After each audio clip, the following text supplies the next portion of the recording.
Good evening, good morning, good afternoon. This is Harry from Hotspur TV, and today we're back with another video about fixing Tottenham. So today I'm going to talk about Porro and his role in, I guess, this new era at Tottenham. Now, obviously, Porro was signed out of Conte, and initially he was meant to be a right wing back. And during pre-season, he was put at right back, which kind of surprised me, considering his performance there under Stellini last season when we lost to Newcastle. What was it, 5-1 or something like that? So, guys, where's Porro going to fit in here? Well, as we saw and I spoke about before, Kulusevski is really struggling down the right. Solomon, of course, has been brought in there to play down the right as well.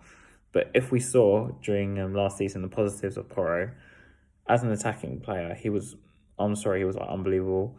Down the right, I would play Porro as a right winger in this system. He can get up and down. He's got the pace. And obviously Emerson's playing on the right at the moment. Unfortunately, we don't have anyone better. But yeah, you could put Porro as a right winger, and I would do that next game. I'm not going to wait around for Kulusevski. If Kulusevski's going to perform in this system, as I said, he's going to go to in the middle. But Porro, there's a player in there. If you let him just attack, and yeah, he can do some recoveries. He does have the pace to do it.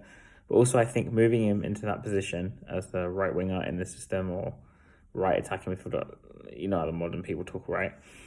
It would allow him to, do the stuff he was doing last season as a right wing back, attacking wise, scoring goals, setting up goals.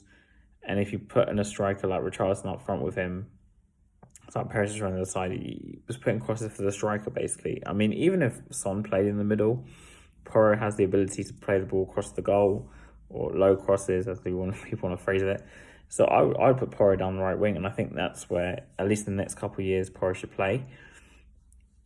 If he settles in that position in the Premier League on a consistent basis, you can try and shift and play as a right back. I do think that is possible. And the reason I say this is because Gareth Bale, and I know people are saying crazy comparison, right? Gareth Bale initially actually started as a left winger for Tottenham. Of course, that's where he ended up in the end, right? But he shifted and actually played left back eventually.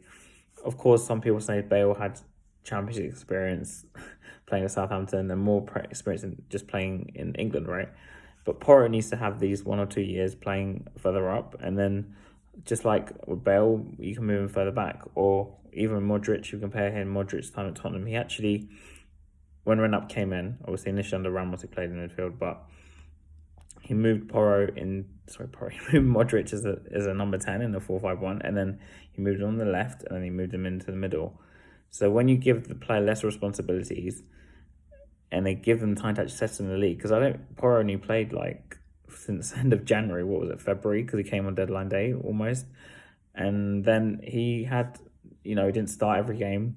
I know some people point to the games that he's played that we consider loads of goals, but at the same time, a lot of them were actually under Mason and Stellini, so you say that we were. But I'm saying Porro, like Kyle Walker, there is a player in there, I do think. It's a crazy comparison again, but play him further up, let him settle in the league, give him a chance, because I think he gets confidence up and bags some goals, have a real threat as a right winger, and then further down the line, if he settles in the league, obviously who knows what's going to happen, but if he settles in the league, he gets settled, as in we have a more settled side, he gets acclimatized to actually coming back and defending somewhat. You can eventually in cup games maybe start him as a right back, and then further down the line maybe he'll take Emerson's spot.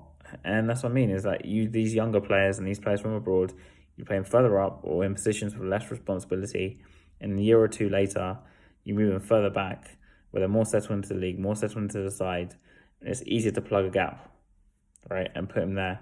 And then maybe further down the line Solomon will play further up and Porro will be the right back.